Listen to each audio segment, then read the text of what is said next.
BPL এর সবচেয়ে সফল দল কুমিল্লা। তারা চ্যাম্পিয়ন হয়েছে 4 বার। কুমিল্লা ভিক্টোরিয়ান্স একটা ব্র্যান্ডে পরিণত হয়েছিল এবং কুমিল্লার ফ্যান বেস ভীষণ রকমের শক্তিশালী এবং একই কথা প্রযোজ্য কিন্তু বরিশালের ক্ষেত্রেও। তারা দুবারের চ্যাম্পিয়ন এবং তারা ব্যাক টু ব্যাক দুবার চ্যাম্পিয়ন হয়েছে তামিম ইকবালের নেতৃত্বে এবং ফরচুন বরিশালও আসলে একটা ব্র্যান্ডে পরিণত হয়েছিল এবং আমরা দেখেছি যখন দুইবার চ্যাম্পিয়ন হওয়ার পর ফরচুন বরিশাল ভিজিট করতে গিয়েছিল বরিশালে, তখন কি পরিমাণ আসলে দর্শকদের উপস্থিতি আসলে ছিল, মানে এক হুলস্থুল কাণ্ড হয়েছিল।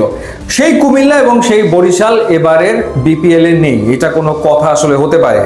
বিসিবি বিপিএল এর দল তো বাড়াতে পারলই না, উল্টো তারা দল আসলে কমিয়েছে। 5 দলের বিপিএল এবার আসলে হবে।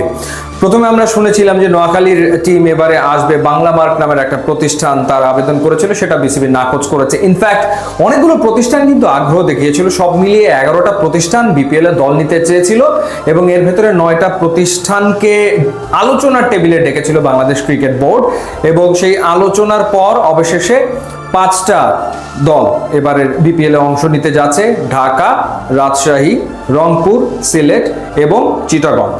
কুমিল্লার জন্য আবেদন করেছিল এসএস নামের একটা গ্রুপ, কুমিল্লা ফাইটার্স নামে, তারা আসলে বিপিএল এ দল নিতে চেয়েছিল এবং আকাশবাড়ি হলিডেজ তারা বরিশাল দলটা নিতে চেয়েছিল, কিন্তু কেন কি কারণে বিসিবি দেয়নি সেটা বিসিবির বিষয়। বিসিবির পক্ষ থেকে এর আগে যে ব্যাখ্যা দেওয়া হয়েছিল সেটা ছিল এরকম যে বিপিএল এর যে রিকোয়ারমেন্ট সেই রিকোয়ারমেন্ট ফুলফিল করতে না পারার কারণে বেশ কিছু প্রতিষ্ঠানকে আসলে বাদ দেওয়া হয়েছে। সেটা বাদ দেওয়া হয়েছে, ভালো কথা, কিন্তু যেই দুটো দল তারা আসলে বিপিএল এর সবচেয়ে সফল এবং যে মানে দুটো দল রীতিমতো ব্র্যান্ডে পরিণত হয়ে গিয়েছিল, যাদের আসলে ফ্যান বেস রেডি তৈরি হয়ে গেছে, সেই দুটো দলকে বাদ কেন দিতে হবে? এবং যেখানে রাজশাহীর জন্য দুটো প্রতিষ্ঠান আবেদন করেছিল, নাবিল গ্রুপ এবং দেশ ট্রাভেলস, সেখানে রাজশাহী পেয়েছে নাবিল গ্রুপ, তো দেশ ট্রাভেলস তারা তো রাজশাহী পায়নি, তো সেই ক্ষেত্রে তাদেরকে তো বিবেচনা করা যেত, তাদেরকে কুমিল্লা বা বরিশালের দলটা দেওয়া যেত। আর আকাশবাড়ি হলিডেজ তারা তো এমন না যে তাদের কেউ চেনে না জানে না, একেবারেই অপরিচিত সেরকমটা তো না, মোটামুটি তো তাদের নাম টাম শুনেছে অনেকেই, তো সেই ক্ষেত্রে তাদেরকেও বিবেচনা না করাটা খুবই অবাক হওয়ার মতো একটা ব্যাপার।